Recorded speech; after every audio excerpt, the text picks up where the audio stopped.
ومن سار على نهجه إلى يوم الدين أما بعد اللهم علمنا ما ينفعنا وانفعنا بما علمتنا وزدنا علما وهدى وتقا وصلاحا يا رب العالمين اللهم عافنا في أبداننا وأسمائنا وأبصارنا يا ذا الجلال والإكرام اللهم لا علم لنا إلا ما علمتنا innaka antal alimul hakim. Bapak-bapak, ibu-ibu yang dimuliakan oleh Allah Subhanahu wa taala. Syukur alhamdulillah kita haturkan hanya untuk Allah Subhanahu wa taala semata atas limpahan karunia dan nikmat yang ada pada diri kita semuanya. Lalu lantunan sholawat serta salam mudah-mudahan bisa selalu kita limpahkan sebanyak-banyaknya kepada baginda Rasulullah Shallallahu Alaihi Wasallam. Juga untuk keluarga beliau, para sahabat, segenap tabi'in dan tabi'ut tabi'in. Mudah-mudahan kita semuanya diberikan oleh Allah Subhanahu wa taala karunia istiqomah dalam menjalankan segala yang telah diperintahkan oleh Allah Subhanahu wa taala dan semua yang telah dilarang olehnya hingga kelak kita memiliki kelayakan untuk memperoleh syafaat di hari akhir. Bapak-bapak, ibu-ibu yang dimuliakan oleh Allah Subhanahu wa taala, hari ini, malam hari ini kita akan coba untuk sama-sama mendiskusikan tentang satu perkara penting dalam proses pendidikan, yaitu hal-hal yang terkait dengan adab. Bahwasanya model pendidikan yang bisa untuk menghasilkan generasi yang gemilang itu adalah model pendidikan yang dilandasi salah satunya oleh adab. Apa buktinya? Kita mulai dengan pernyataan dari Al-Imam Burhanul Islam Az-Zarnuji di dalam Muqaddimah Ta'lim Muta'allimnya. Beliau mengatakan bahwasanya ra'aitu katsiran min tullabil ilmi fi zamanina hadza yajidun. Saya melihat kebanyakan dari penuntut ilmu di zaman kita ini, di zaman beliau itu artinya pada abad ke-6 Hijriah atau kurang lebih pada tahun 1100-an. Mereka ini yajidun. Mereka bersungguh-sungguh. Ya, bersungguh-sungguh dalam apa? Bersungguh-sungguh dalam proses mencari ilmu. Tapi kenyataan yang didapat oleh mereka adalah wala yasilun. Mereka ini tidak sampai pada tujuan kenapa mereka menuntut ilmu. Wa min samaratihi wa manafi'ihi yuhramun. Dan mereka juga tidak bisa memperoleh ilmu. Mereka juga tidak bisa memperoleh manfaat dari ilmu, yaitu amal dan dakwah. Jadi kita akan mulai dari pernyataan Al-Imam Az-Zarnuji ini ketika beliau hidup di abad kurang lebih 6 Hijriah, lalu mendapati pada saat itu orang-orang itu memiliki semangat yang tinggi untuk mencari ilmu. Mereka benar-benar bersungguh-sungguh untuk mencari ilmu. Tapi hasilnya mereka tidak bisa mencapai tujuan dari mencari ilmu itu sendiri dan mereka juga tidak bisa memperoleh manfaat dari itu ilmu itu sendiri. Ini terjadi kenapa? Li'annahum akhtau at-thoriq. Karena kata beliau, karena para penuntut ilmu yang ada pada zaman saya itu salah dalam menempuh jalan. Ya, mereka salah dalam menempuh jalan.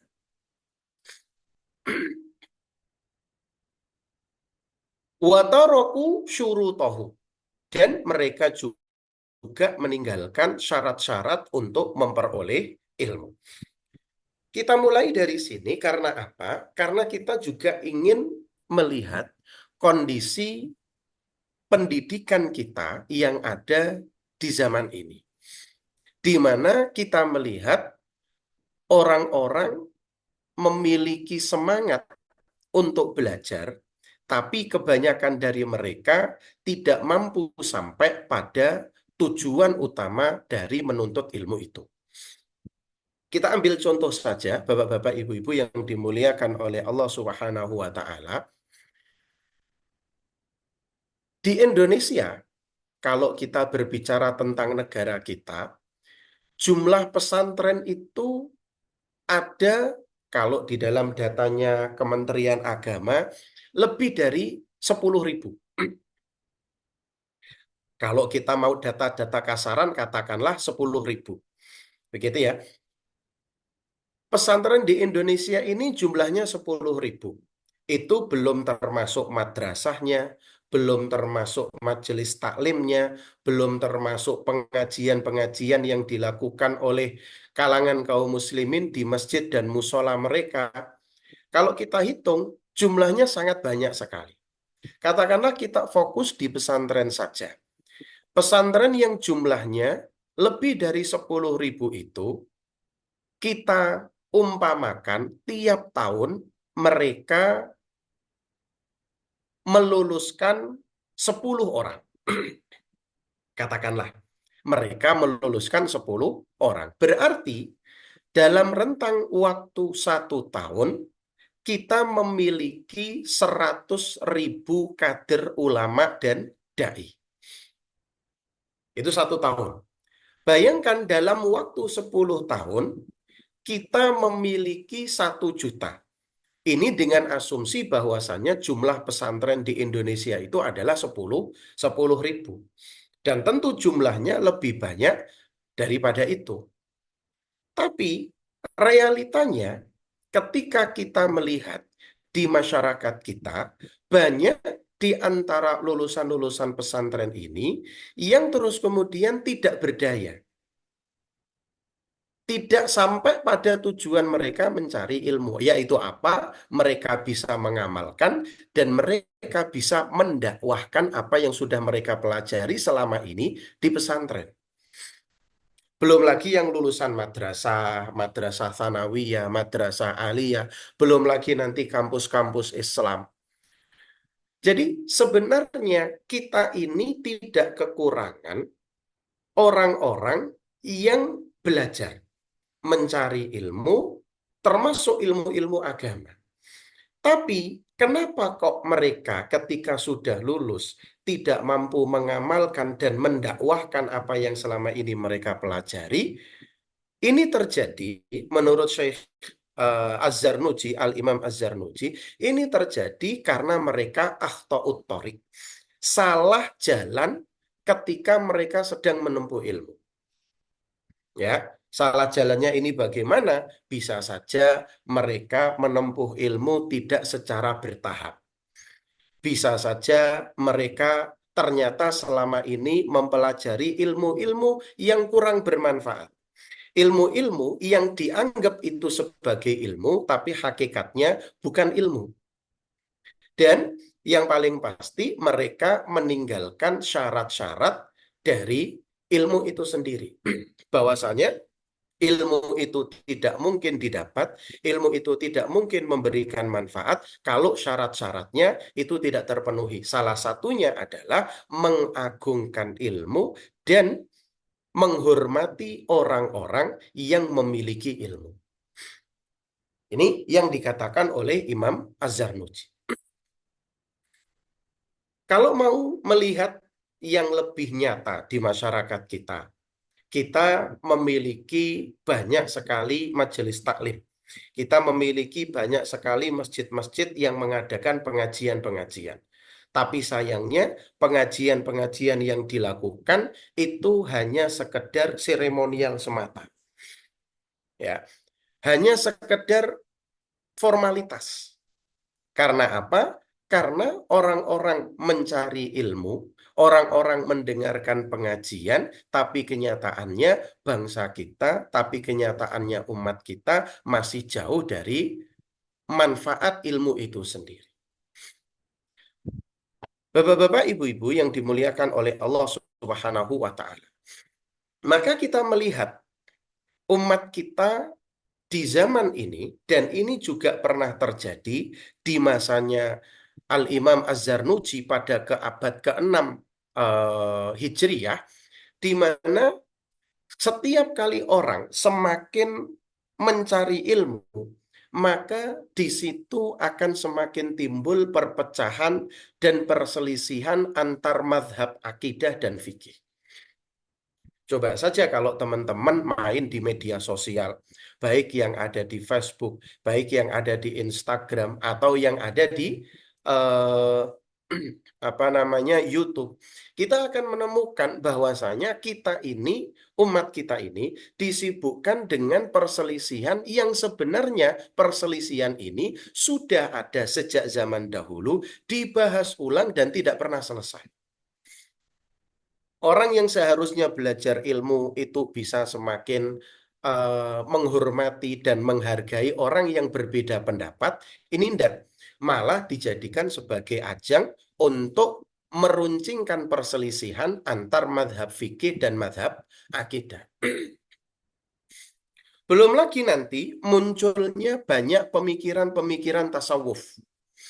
Ya, muncul para dai, muncul orang-orang yang dianggap ngerti ilmu agama, tapi ceramahnya isinya hal-hal yang di luar nalar, hal-hal yang bersifat khurafat, ya, hal-hal yang banyak mengandung unsur-unsur magis, ya. Ini laku di masyarakat kita, apalagi di Indonesia itu memang pendekatan dakwah yang paling mudah itu adalah melalui jalur mistis. Karena orang Indonesia menyukai hal tersebut. Makanya sampai kapanpun cerita-cerita tentang karomah, cerita-cerita tentang para wali, masuk akal atau tidak akan pernah diverifikasi. Sehingga nanti memunculkan pemikiran-pemikiran tasawuf yang menyimpang dari koridor akidah Ahlus Sunnah wal Jamaah. Seperti munculnya faham wahdatul wujud yang menyimpang. Seperti munculnya faham seseorang ketika sudah mencapai derajat kewalian, sudah mencapai derajat hakikat, maka dia tidak lagi perlu untuk mengamalkan syariat. Nah, hal-hal yang seperti ini muncul di kita. Ya, orang itu lebih senang mendengarkan cerita-cerita khurafat ketimbang belajar ilmu yang benar-benar dianggap ilmu. Belum lagi nanti di sebagian kampus Islam, kita mengalami pandemi pemikiran yang bercorak filsafat barat. Ya, dengan munculnya hermeneutik sebagai alat untuk menafsirkan Al-Qur'an dengan menggunakan metodologi-metodologi barat untuk mempelajari agama Islam, sehingga nuansa sekularismenya sangat kuat, nuansa pluralismenya juga sangat kuat, dan nuansa liberalismenya juga sangat kuat. Inilah realita yang sedang kita hadapi, dan pada abad ke-6 Hijriyah itu juga dihadapi oleh Al-Imam Az-Zarnuji. Nah, akibat dari realita ini, maka muncullah krisis multidimensi, ya, pada berbagai macam aspek kehidupan manusia, mulai dari aspek politik, aspek sosial, maupun aspek ekonomi. Dalam aspek ekonomi, kita mendapati di zaman itu, ya, pajak yang ditetapkan oleh pemerintah itu sangat mencekik. Karena apa? Karena orang-orang ketika menjadi pejabat, itu yang difikirkan adalah bagaimana caranya mereka bisa memperkaya diri mereka sendiri. Sehingga yang muncul adalah pejabat-pejabat yang korup, mengambil harta rakyat, dan mengabaikan kesejahteraan dan aspek keadilan. Belum lagi hal ini juga dimanfaatkan oleh kalangan militer yang cukup sadis yang ada pada zaman itu. Di mana ketika terjadi peperangan antar umat Islam, perebutan kekuasaan, kalangan militer akan mengambil keuntungan di situ. Dengan cara apa? Dengan cara mendukung yang kemungkinan besar menang, atau dengan cara menimbulkan kerusuhan yang ada di masyarakat. Belum lagi nanti munculnya pedagang-pedagang yang culas. Pedagang-pedagang yang selalu melakukan transaksinya itu penuh dengan kebohongan. Suka menimbun barang, ya kan? Terus kemudian mereka menjual dengan harga yang di luar kenormalan. Sehingga pada saat itu barang-barang menjadi sangat mahal.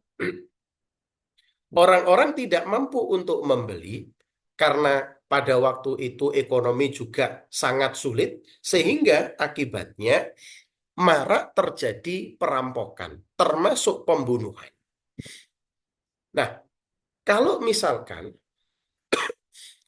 aspek ekonomi ini terjadi di kita, maka sebenarnya kasus yang ada di zaman ini tidak jauh berbeda dengan kasus yang terjadi pada zamannya Al-Imam Az-Zarnuji.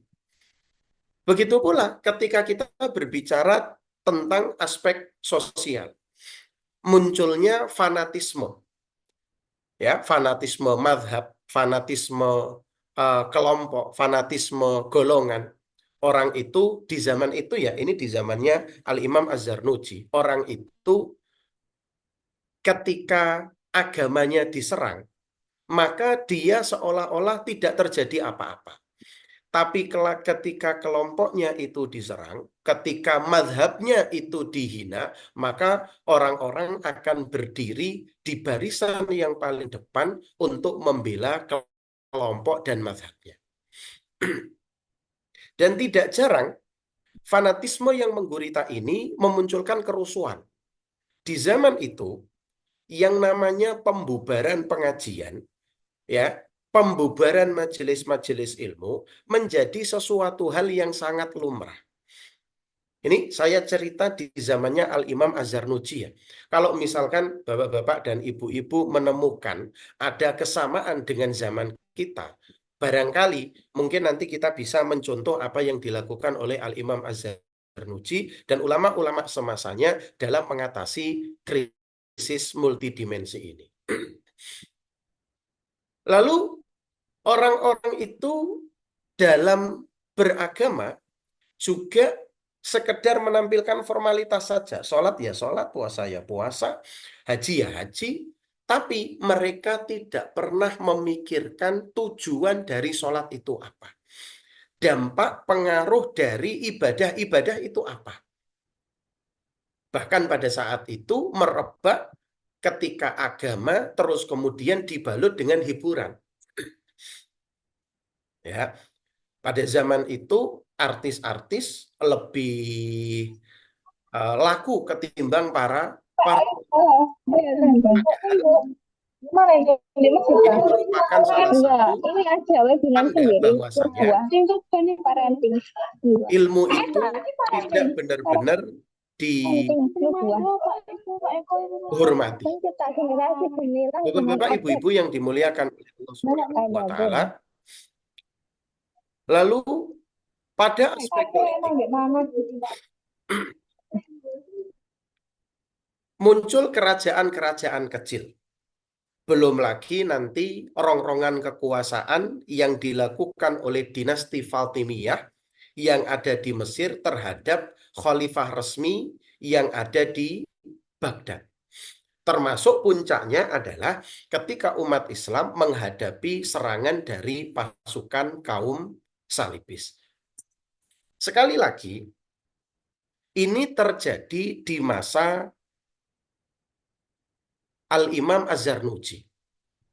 Jika ada kesamaan dengan apa yang terjadi sekarang, ya, mulai dari eh, realita umat, terus kemudian munculnya krisis multidimensi ini, maka kita sebenarnya menghadapi masalah yang sama dengan apa yang dikatakan oleh Al-Imam Az-Zarnuji di Ta'limul Muta'alim ini. Bahwasanya banyaknya para penuntut ilmu itu tidak berbanding lurus dengan kebaikan yang ada di masyarakat. Banyaknya sekolah-sekolah Islam, pesantren-pesantren, kampus-kampus, ya, masjid-masjid, majelis taklim, pengajian dan lain sebagainya, itu ternyata tidak berbanding lurus dengan kebaikan yang ada di masyarakat. Justru seolah-olah kita menghadapi dunia di mana keburukan itu lebih besar daripada kebaikan itu sendiri. Nah, oleh sebab itulah kita harus melakukan evaluasi. Evaluasi apa? Evaluasi tentang kecenderungan jiwa kita dan tujuan awal dari berbagai aktivitas yang sudah kita lakukan. Sebenarnya kita menuntut ilmu, kita menyekolahkan anak kita kemudian mengikuti pengajian, mengikuti majelis taklim, dan lain sebagainya itu tujuan awalnya apa sih? Kalau tujuan awalnya adalah semakin membuat diri kita jadi lebih baik, maka apakah tujuan itu sudah kita capai? Kalau belum kita capai, apa yang jadi masalah? Gitu loh. Kita mengikuti banyak kajian-kajian, tapi seringkali untuk melakukan kebaikan rasanya sangat berat. Karena mungkin tujuan awal kita itu tidak tepat. Kalau kita lihat kebanyakan orang tua zaman ini itu menyekolahkan anak-anaknya agar mereka bisa mendapatkan ijazah, lalu terus kemudian dengan ijazah itu mereka bisa mendapatkan pekerjaan. Dengan pekerjaan itu mereka akan memperoleh gaji yang besar. Dengan gaji yang besar itu mereka bisa hidup sejahtera selesai. Dan ini merupakan tujuan dari kebanyakan orang tua yang ada di zaman kita. Padahal tujuan ini kan kelihatannya sangat materialistis sekali.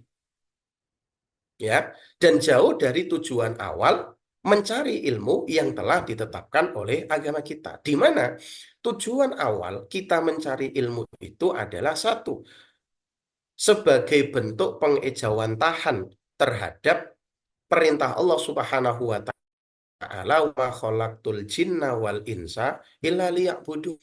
Kita belajar agar kita semakin mengenal Allah dan kita semakin tahu bagaimana caranya beribadah kepada Allah Subhanahu wa Ta'ala, bukan yang lain-lain. Lalu ketika kita beribadah, maka kita akan memunculkan yang namanya ihsan, yang namanya adab. Karena apa? Karena semua ibadah yang diperintahkan oleh Allah Subhanahu wa Ta'ala itu bukan tujuan.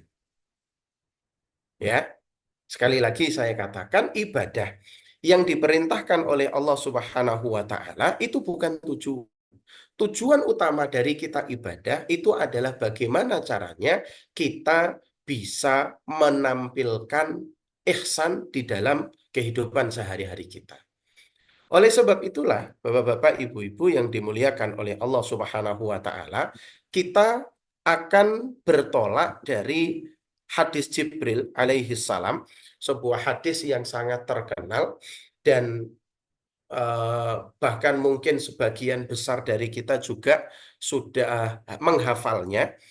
Hadis ini juga dinukil oleh Al-Imam An-Nawawi di dalam kitab Al-Arba'in An-Nawawiyah, hadis nomor 2 kalau tidak salah ingat saya, ketika Umar Ibnul Khattab radhiyallahu taala anhu menceritakan ketika beliau bersama para sahabat sedang duduk-duduk, ittala'a alaina rajulun, tiba-tiba muncul seorang laki-laki, syadidu bayadi athyabi wa syadidu sawatir ra's, pakaiannya putih bersih, rambutnya hitam kelam, wala ya'rifuhu minna ahad, tapi tidak ada satupun dari para sahabat itu yang tahu ini siapa.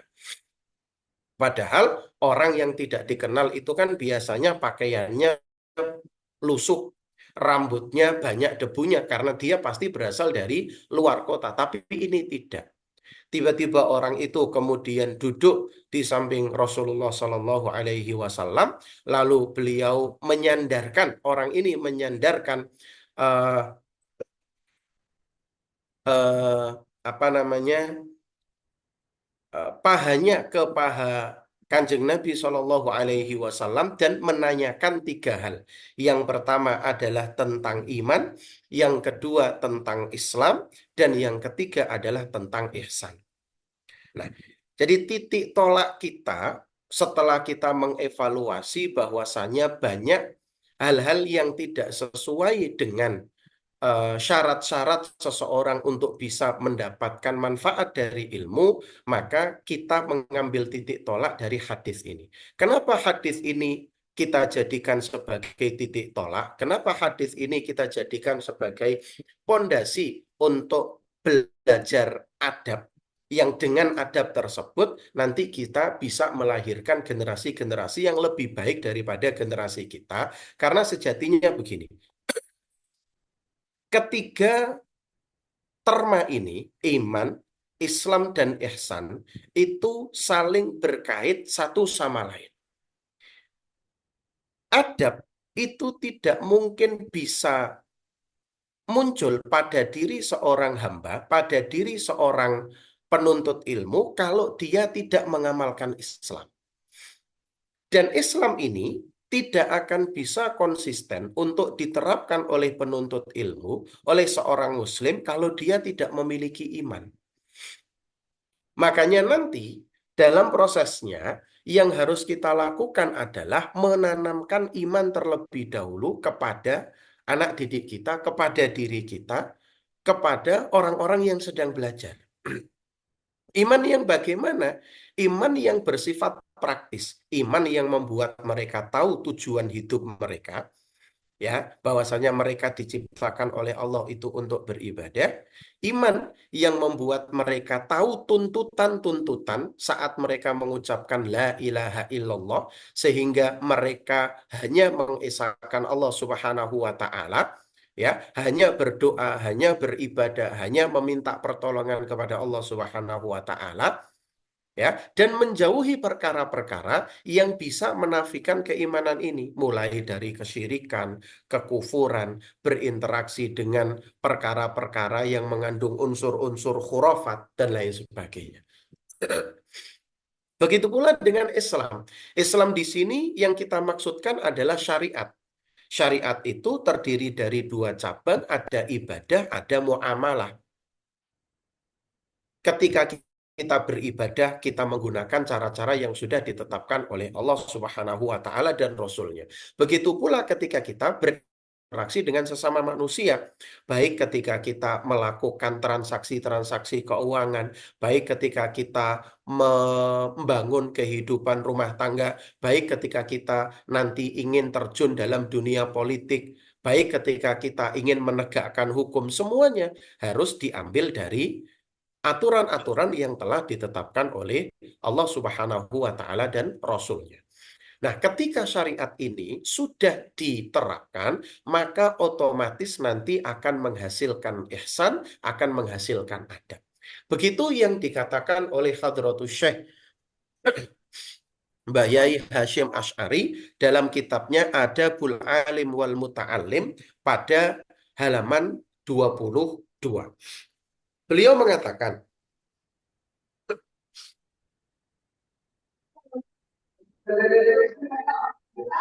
Al-imanu yujibus syariah. Yang namanya ilman itu dia yang melahirkan syariat. Maksudnya apa? Ketika seseorang beriman, maka dia akan semaksimal mungkin untuk menerapkan aturan-aturan Allah di dalam kehidupan sehari-harinya. Bukan hanya yang terkait dalam ibadah, tapi juga yang terkait dalam muamalah. Faman la imana lahu, mohon maaf, faman la syari'ata lahu la imana lah. Maka orang yang tidak mampu mengamalkan syariat berarti keimanannya bermasalah. Orang kok nggak sholat, padahal dia sudah ngerti sholat itu wajib. Orang kaya kok nggak mau bayar zakat, padahal dia ngerti zakat itu merupakan perkara yang diwajibkan. Orang ketika beriman kok masih tetap melakukan aktivitas eh, transaksi keuangan yang berbau riba, maka hakikatnya keimanannya dipertanyakan. Ya, orang ketika mengaku beriman kepada Allah Subhanahu wa taala tapi dia tidak menunaikan tugas dan kewajibannya kepada keluarganya, tidak memberi nafkah dan lain sebagainya, maka pada saat itu imannya bermasalah pada saat itu. Ya. Lalu kemudian beliau mengatakan wasyariatu, dan syariat itu sendiri tujibu al-adab, memunculkan adab. Ya. Karena apa hakikatnya? Ketika kita berbicara tentang syariat ya, katakanlah syariat ibadah saja. Membicarakan tentang sholat. Maka ketika kita membicarakan tentang sholat ini, kita akan mendapati ayat Allah Subhanahu wa Ta'ala yang berbunyi, Inna sholata tanha anil fahsyai wal munkar. Sesungguhnya sholat itu akan melarang seseorang, menghalangi seseorang untuk berbuat keji dan mungkar. Artinya sholat itu bukan tujuan. Sholat itu hanya wasilah bagi diri kita agar kita tidak mendekati perkara-perkara fahisyah dan perkara-perkara yang mungkar. Puasa juga begitu. Ketika Allah mengatakan la'allakum tattaqun bagi orang-orang yang berpuasa, tujuannya apa? Agar kita takut kepada Allah Subhanahu wa taala. Nah, khosyah, takut kepada Allah, ini kan bagian dari adab.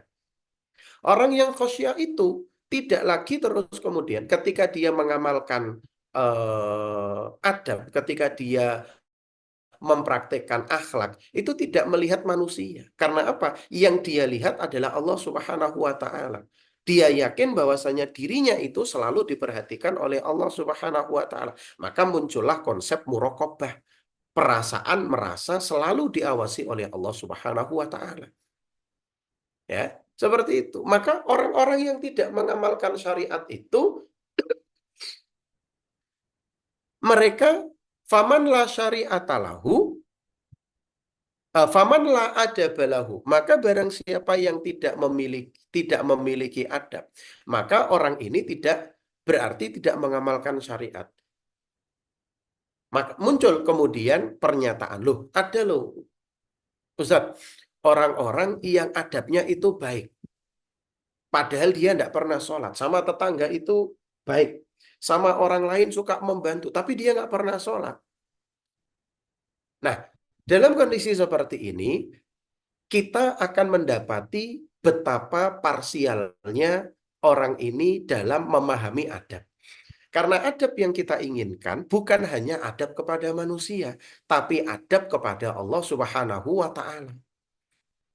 Benar, orang yang nggak sholat, kemudian memberi bantuan kepada orang lain, ya kan, loman, dermawan kepada orang lain, itu mereka berbuat baik kepada manusia, tapi mereka tidak berbuat baik kepada Allah. Inilah yang membedakan adab yang ingin kita tanamkan kepada anak-anak kita dengan adab karakter yang ditanamkan oleh orang-orang Barat. Orang-orang Barat itu kalau kita lihat, Masya Allah, taat patuh kepada aturan. Beberapa kali saya tugas ke luar negeri itu, tiap kali ada lampu merah, mereka berhenti. Tidak ada sampah yang dibuang sembarangan, berbeda dengan kita. Ya kan? Tapi di satu sisi yang lain, mereka itu adalah orang-orang yang paling banyak melanggar aturan-aturannya Allah Subhanahu wa Ta'ala. Mereka berzina. Orang berzina itu kan berarti dia tidak menetapkan syariat. Orang minum khamr, orang berjudi, orang yang melakukan itu, berarti kan dia tidak menjalankan aturan-aturan syariat. Maka hakikatnya ketika mereka tidak menjalankan aturan syariat, mereka tidak memiliki adab. Karena semuanya saling sinkron. Saya tambahkan dengan pernyataan dari Abu Ali Ad-Daqqaq dalam kitabnya Tabaqatus Syafi'iyah Al-Kubra. Dalam hal ini beliau mengatakan, manistahana bi adabin min adabil Islam. Barang siapa yang meremehkan salah satu adab dari adab-adab Islam, uqiba bitarkis sunnah, maka ia akan diuji dengan meninggalkan sunnah. Orang kalau sudah tidak memiliki adab, sedikit demi sedikit dia akan meninggalkan hal-hal yang menjadi anjuran dalam agama. Dia mulai tidak taat kepada orang tua, dia mulai tidak taat kepada guru, dia mulai tidak menghormati ilmu, ya kan? Dia akan diuji dengan meninggalkan sunnah, ya. Dia bahkan akan menganggap perkara-perkara sunnah itu bagian dari aksesori semata. Maka muncullah yang namanya Islamofobia yang muncul dari kalangan umat Islam itu sendiri. Kemudian beliau mengatakan waman tarokas sunnah, maka dan barang siapa yang meninggalkan sunnah, uqiba bihirmanil farid, maka dia akan diuji dengan meninggalkan amalan-amalan yang wajib. Nah, ini kan saling terkait ini antara iman, Islam dengan ihsan atau adab itu. Ya. Jadi ketiga hal ini tidak bisa dipisahkan. Ini saling terkait. Tidak boleh terus kemudian kita hanya memiliki adab tanpa menjalankan syariat. Jangan sampai kita menjalankan syariat tapi tidak dilandasi oleh keimanan. Oleh sebab itu, Al-Imam Al-Hasan Al-Basri dalam Sunan Ad-Darimi itu pernah meriwayatkan rahimahullahu taala. Karena rojulu dahulu apabila ada seseorang idza talabal ilma jika dia sedang mencari ilmu lan yalbath an yura dzalika fi basarihi, maka proses dia mencari ilmu itu akan nampak pada pandangan matanya, walisanihi dan akan nampak pula pada lisannya, wayadihi dan nampak pula pada tangannya, wasolatihi dan nampak pula pada solatnya, wazuhdihi dan nampak pula pada kezuhudannya. Artinya apa? Orang itu zaman dahulu, ini zamannya Imam Al-Hasan Al-Basri, berarti zamannya kalangan tabi'in. Orang menuntut ilmu itu pasti seluruh aktivitas sehari-harinya akan terpengaruh dengan ilmunya. Ketika dia belajar toharoh, maka dia akan menjadi pribadi yang paling konsen, paling perhatian dengan kebersihan dirinya. Bukan hanya kebersihan eh, apa namanya maknawiyahnya, tapi juga kebersihan fisiknya, kebersihan lingkungannya. Seperti itu nampak. Kok ada tolibul ilm, penuntut ilmu, lalu terus kemudian dia belajar toharoh, tapi dia adalah dikenal sebagai orang yang paling kumuh, orang yang paling tidak perhatian dengan kebersihan, maka ada masalah di sini. Masalahnya di mana? Di penerapan syariatnya bisa, di keimanannya juga bisa. Ya, seperti itu. Ini satu paket yang tidak bisa dilepaskan. Apa yang dilihat oleh matanya, apa yang dikatakan oleh lisannya, apa yang dikerjakan oleh tangannya, semua itu terpengaruh oleh ilmu yang telah dia tuntut, ilmu yang telah ia miliki. Jadi ilmu itu akan menghasilkan amal. Karena ilmu itu selalu menuntut orang yang mempelajarinya untuk bisa mengamalkan. Nah, karena kita tidak menerapkan syariat, ya, atau sebagian di antara kaum muslimin itu masih enggan untuk menerapkan syariat atau penerapannya masih sangat parsial, maka adabnya pun parsial. Sehingga apa? Kita mendapati bapak-bapak, ibu-ibu yang dimuliakan oleh Allah Subhanahu wa taala, sebuah fakta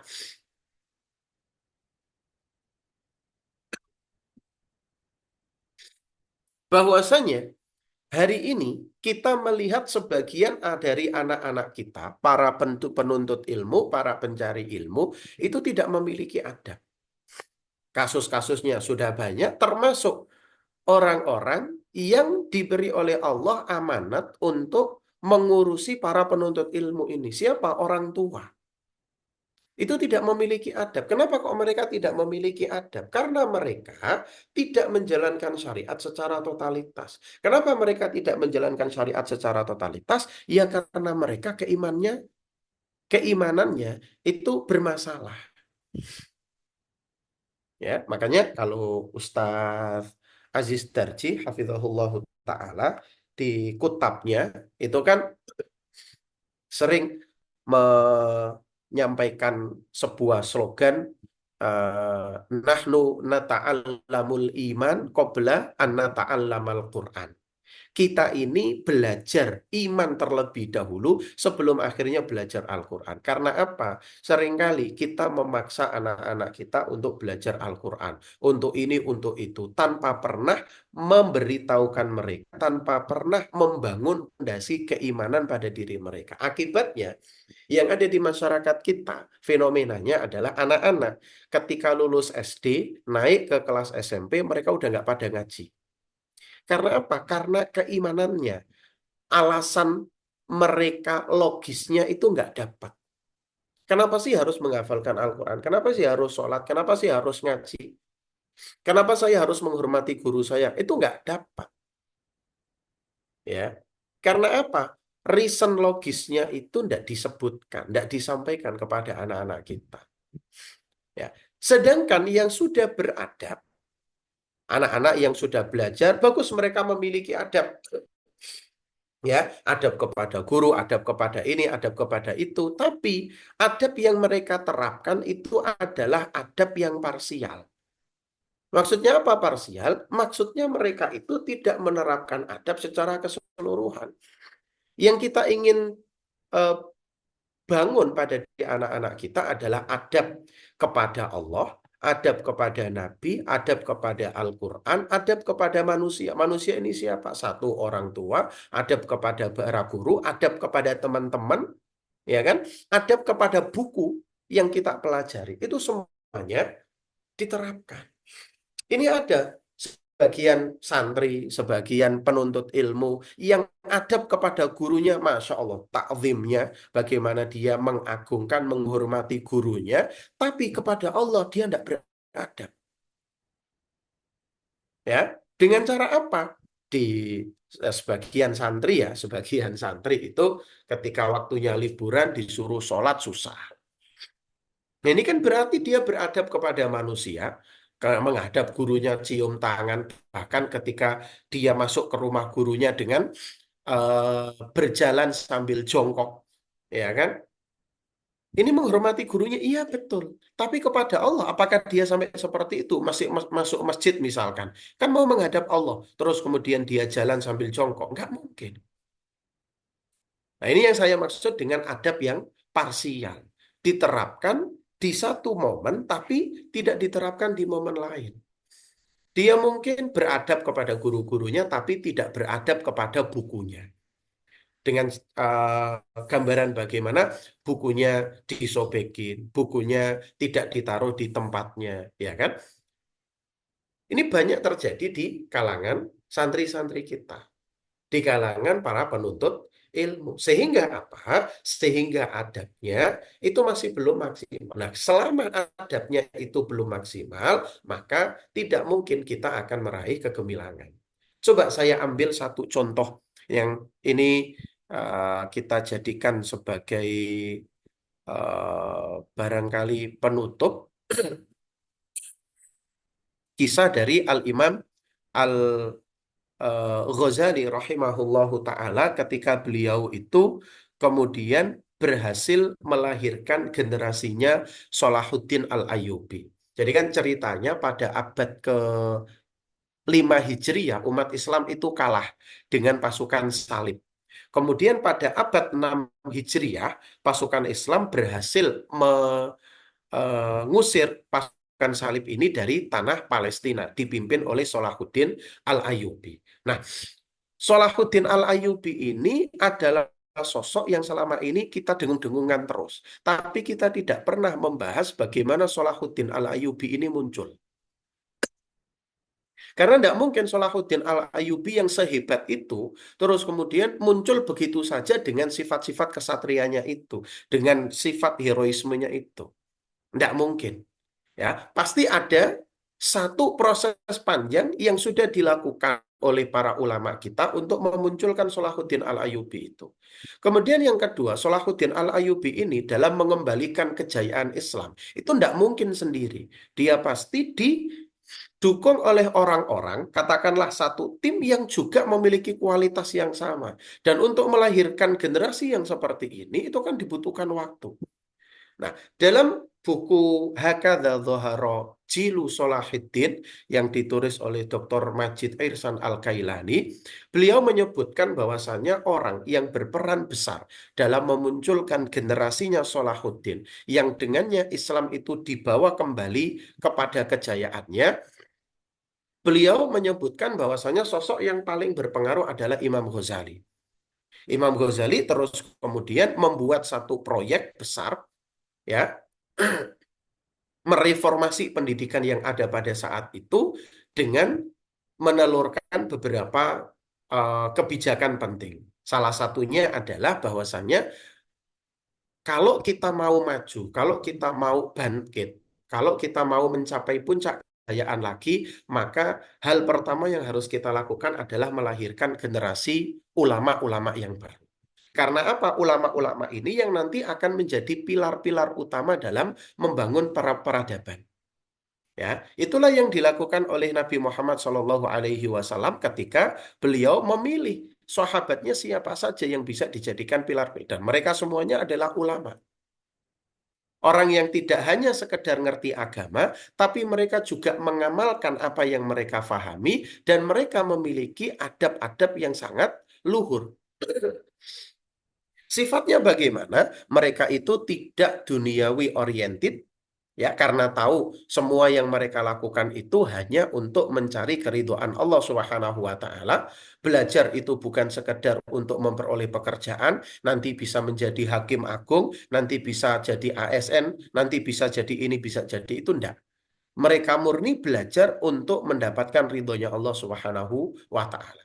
Kemudian yang kedua, menghindari ilmu yang tidak bermanfaat. Nah, ini nanti akan bisa kita bincangkan ketika membahas tentang kurikulum. Karena ternyata dewasa ini banyak ilmu yang ternyata hakikatnya itu tidak ilmu. Makanya kalau di dalam konsepnya Imam Ghazali, ilmu itu kan ada yang namanya ilmu wajib. Wajib itu pun dibagi menjadi dua, ada fardu ain, ada wajib aini, ada wajib kifai. Kemudian ada ilmu sunnah, kemudian ada ilmu yang haram. Nah, ini yang kadang-kala tidak kita pilah-pilah. Semua ilmu diajarkan. Tidak bisa seperti itu. Nah, ulama-ulama kita harus mulai memilah dan memilih mana saja kira-kira ilmu yang sifatnya fardu ain, mana yang fardu kifayah, mana yang sunnah, mana yang makruh, mana yang haram. Kemudian di antara sifat ulama yang ingin dilahirkan oleh Imam Ghazali yang nanti akan menjadi cikal bakal generasinya Salahuddin itu adalah mereka yang tidak terjebak pada at-takatsur. Mereka yang benar-benar zuhud. Takatsur di sini yang bermegah-megahan, menampilkan hidup yang cenderung hedon, ya. Dan mereka juga menjaga jarak dengan penguasa, ya. Tidak terus kemudian masuk ke lingkaran-lingkaran penguasa. Dan mereka adalah ulama-ulama yang sangat berhati-hati dalam berfatwa. Ya, karena apa? Karena mereka mengetahui akan adanya otoritas dalam keilmuan. Ulama fikih jangan sampai terus kemudian dia berfatwa dalam bidang di luar kepakaran dia. Ulama tafsir jangan sampai nanti dia mengeluarkan fatwa dalam hal yang berada di dalam luar kepakaran dia. Karena kalau semuanya tidak dijaga sesuai dengan otoritas masing-masing, nanti dunia keilmuan itu akan rancu. Seperti yang sekarang terjadi. Bukan dokter, tapi ketika berdebat itu ngalahkan dokter. Ya, yang mungkin teman-teman sudah tahu, ada satu sosok YouTuber yang sempat viral akhir-akhir ini, Guru Gembul. Itu tidak bukan siapa-siapa, tapi berbicara tentang apa saja.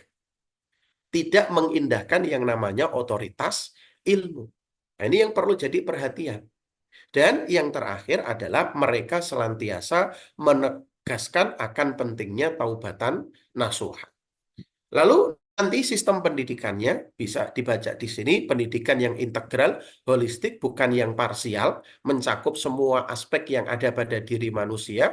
Manusia itu terdiri dari roh, manusia itu terdiri dari akal, dan manusia juga memiliki hati. Ketiga unsur pada diri manusia ini dididik dengan seimbang. Kemudian membangun akidah yang berperan sebagai ideologi, bukan hanya sekedar akidah yang jadi bahan perdebatan, seperti yang sekarang terjadi, perdebatannya sekitar asma wa sifat sampai besok juga nggak bakalan selesai. Akidah itu adalah yang sifatnya praktis, itu yang membuat kita semakin beriman kepada Allah, membuat kita semakin takut kepada Allah, yang membuat kita menjauhi kesyirikan, menjauhi kekufuran. Itu yang harus diterapkan. Bukan terus kemudian membicarakan tentang hal-hal yang sangat debatable, yang terus diperdebatkan dari zaman dulu, zaman sekarang, nggak selesai-selesai. Kemudian kita juga meneguhkan akan adanya tazkiyatun nafas ini untuk pendidikan adabnya. Dan sekali lagi, pendidikan adab ini terkait erat dengan penerapan syariat, terkait erat dengan keimanan seseorang. Maka nanti dibikin bertahap pendidikan iman dulu, yang nanti akan memunculkan diri anak-anak kita eh, keinginan untuk bisa menerapkan syariat mulai dari aspek yang paling kecil sampai aspek yang paling besar. Dengan demikian mereka otomatis akan menjadi orang-orang yang beradab. Kemudian pembelajaran fikihnya juga yang tidak fanatik madhab, dan yang paling penting bagaimana ilmu itu nanti bisa membawa manfaat baik secara langsung ataupun tidak kepada kebijakan publik yang ada di masyarakat.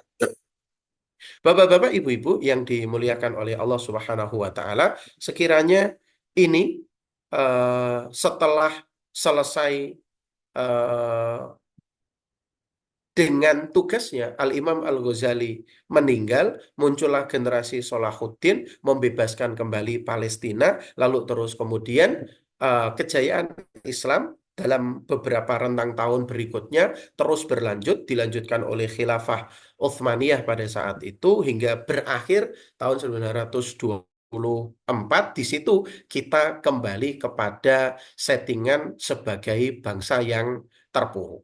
Nah, kita sekali lagi tidak akan mampu untuk bangkit kecuali kita meneguhkan pendidikan adab ini, dan pendidikan adab tidak akan bisa dijalankan, diterapkan kalau kita tidak mendidik semangat anak-anak kita, semangat para penuntut ilmu untuk mengamalkan syariat Islam, ya. Dan syariat Islam tidak mungkin diamalkan kalau anak-anak kita tidak kita didik dengan keimanan yang benar.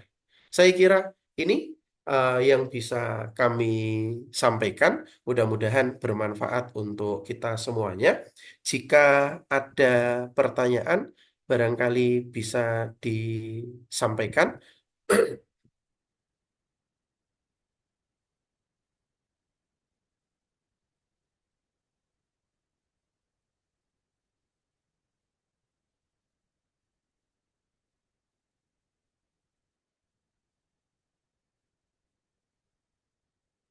Tapi jika memang tidak ada yang perlu didiskusikan, boleh nanti untuk selanjutnya bisa nanti menghubungi saya di nomor ini untuk diskusi dan lain sebagainya. Eh, Sekian dari saya. Terima kasih atas perhatian semuanya. Al-haqqu min rabbik fala takunanna minal mumtarin. Wa sallallahu ala nabiyyina Muhammadin wa ala alihi wa sahbihi wa sallam. Walhamdulillahi rabbil alamin. Subhanakallahumma wa bihamdik. Asyhadu an la ilaha illa anta astaghfiruka wa atubu ilaik. Terima kasih atas hadirnya teman-teman semuanya, bapak-bapak, ibu-ibu semuanya. Mudah-mudahan bermanfaat untuk kita semua membuka cakrawala kita terkait dengan pendidikan kita dan bagaimana pentingnya adab ini dalam mendidik generasi dan memunculkan kegemilangan dalam agama kita. Assalamualaikum warahmatullahi wabarakatuh. Terima kasih semuanya. Salam.